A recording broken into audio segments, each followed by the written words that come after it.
Bonjour Éric Zemmour. Bonjour. Alors, vous avez suivi comme des millions de Français l'enterrement de Johnny Hallyday. Est-ce que vous avez été, comme certains, choqué par l'entrave supposée à la laïcité que fut cet enterrement à la Madeleine? Enfin, cet enterrement, ces obsèques plutôt à la Madeleine. Absolument. Écoutez, moi j'ai été frappé, non pas par le fait qu'on allait à la Madeleine, mais justement par la ferveur populaire et par le fait que ça ne posait aucun problème. Après tout, je me suis dit que la Madeleine, c'était ça. Ça avait été édifié par Napoléon justement pour réconcilier les deux France après la Révolution. Dans cet esprit-là. Il l'avait fait pour ça. Donc ça marche pas si mal. Mais vous avez entendu, comme moi, Jean-Luc Mélenchon, s'agacer, surtout que cet événement ait lieu exactement à la date, au mois de décembre, comme cette loi de séparation de l'Église de l'État de décembre 1905.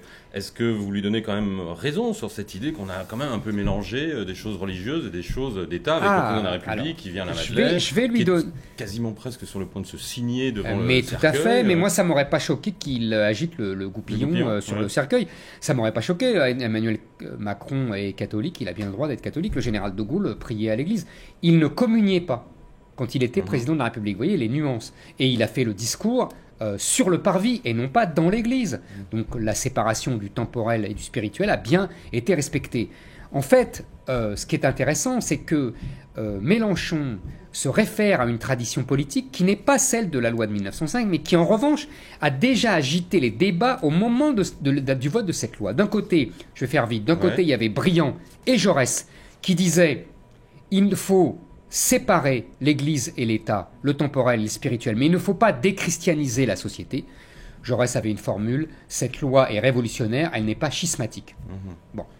Et on avait l'extrême gauche, qui est l'ancêtre de Mélenchon, qui disait il faut aller plus loin, il faut déchristianiser la société. Il faut éteindre les lumières dans le ciel. La fameuse formule de Viviani, le socialiste. Mélenchon, c'est ça. C'est l'héritier de... C'est l'héritier de ça. Sauf qu'il ne comprend pas deux choses.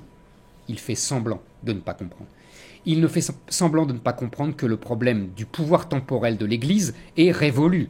Ça fait rire tout le monde aujourd'hui. Pouvoir temporel de l'Église. Hein. On n'est plus sous Louis XIV, on n'est même pas en 1900. Bon, donc c'est terminé. Et ça, si vous voulez mettre une claque à l'Église aujourd'hui, c'est la fameuse expression de Karl Marx que j'aime beaucoup, c'est mettre une claque à sa grand-mère.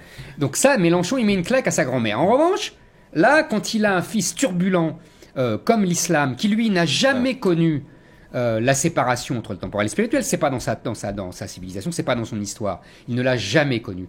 Là, effectivement, il ne le voit pas, Mélenchon. Il voit plus le problème de la laïcité. Il faut dire que une grosse partie de ses électeurs vient des gens de cette confession.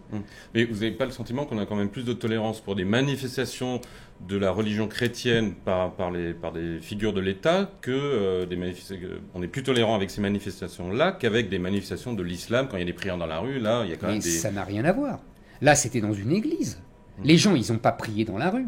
La laïcité, c'est la séparation du temporel et spirituel, je l'ai dit. Mais c'est aussi la séparation, en France en tout cas, du public et du privé. Vous savez, c'est la fameuse phrase, on disait juifs dans la rue, français, juifs à la maison, français dans la rue. Phrase célèbre.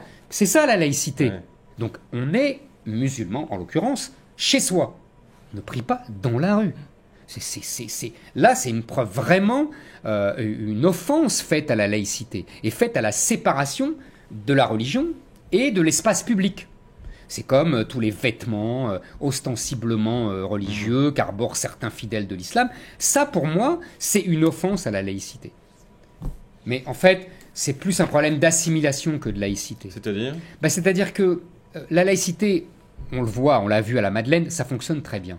En revanche, tous ces phénomènes-là dont je parle, c'est des phénomènes d'assimilation. C'est-à-dire que devenir français, quand on est étranger, quand on est fils d'étranger, c'est assimiler un corpus culturel, historique. Et là, il y a, parmi les gens qui se réfèrent à l'islam, il y a une partie de ces gens-là qui ne veulent pas assimiler ce corpus français parce qu'il est évidemment imprégné de catholicisme. Et oui, c'est toute la discussion, mais on n'arrive pas à la voir, alors on préfère parler de laïcité. Qui, je crois, n'est pas terminée. Voilà. Merci beaucoup, Éric.